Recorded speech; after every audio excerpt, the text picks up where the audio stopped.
नमस्कार। आज हमारे पास एक काफी दिलचस्प कहानी है। एक सूत्र से हमें कुछ जानकारी मिली है। हाँ, किस बारे में? ये अप्रैल 2024 की बात है, जब ईरान और इजराइल के बीच तनाव बहुत बढ़ गया था। तो सूत्र कहता है कि पाकिस्तान ने पर्दे के पीछे से चुपचाप ईरान की मदद की। अच्छा, ये तो बड़ी बात है, क्योंकि उस वक्त माहौल तो वाकई बहुत गर्म था, खासकर जब इजराइल ने ईरान के अंदर वो ड्रोन हमले किए थे। हाँ, बिल्कुल। तो सूत्र के मुताबिक जहां ज्यादातर देश सिर्फ बयान दे रहे थे, पाकिस्तान ने कुछ अलग किया। तो आज हम इसी सूत्र के दावों को जरा खंगालेंगे, पर ये ध्यान रखना होगा कि ये सब सूत्र के दावे हैं, हम इनकी पुष्टि नहीं कर रहे। बिल्कुल सही। तो सबसे पहले ये खामोश मदद जिसकी बात सूत्र कर रहा है, ये आखिर थी क्या? मतलब किस तरह की मदद? देखो, सूत्र 2-3 चीजें हाईलाइट करता है। पहली बात, इंटेलिजेंस शेयरिंग, मतलब खुफिया जानकारी ईरान के साथ साझा करना। Intelligence sharing, okay. और दूसरी बात, अपनी बॉर्डर सिक्योरिटी को टाइट करना, ताकि पाकिस्तान की जमीन का इस्तेमाल ईरान के खिलाफ न हो सके। और सूत्र इसी बात पर जोर देता है कि ये सब खामोशी से हुआ, जबकि पब्लिक में पाकिस्तान चुप रहा। ये कॉन्ट्रास्ट तो है। अच्छा, ये जो खुफिया जानकारी वाली बात है, इस पर सूत्र कुछ और बताता है। ये तो काफी सेंसिटिव मामला लगता है। हाँ, बिल्कुल। सूत्र अनौपचारिक स्रोतों का हवाला देता है, ये ध्यान रखना। ठीक है। और वो दावा करता है कि पाकिस्तान ने ईरान को कुछ रडार सिग्नल्स और सर्विलेंस डेटा भी दिया।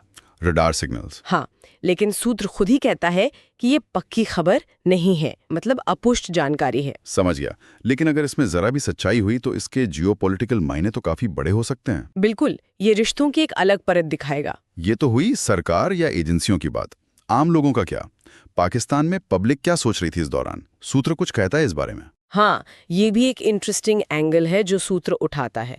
वो कहता है कि पाकिस्तानी पब्लिक में, खासकर सोशल मीडिया पर, ईरान के लिए काफी सपोर्ट था। जैसे #StandWithIran जैसे हैशटैग ट्रेंड कर रहे थे, लोग खुलकर ईरान का साथ दे रहे थे। लेकिन मीडिया? सूत्र का इशारा है कि मीडिया ने इस पब्लिक सेंटिमेंट को ज्यादा कवरेज नहीं दी।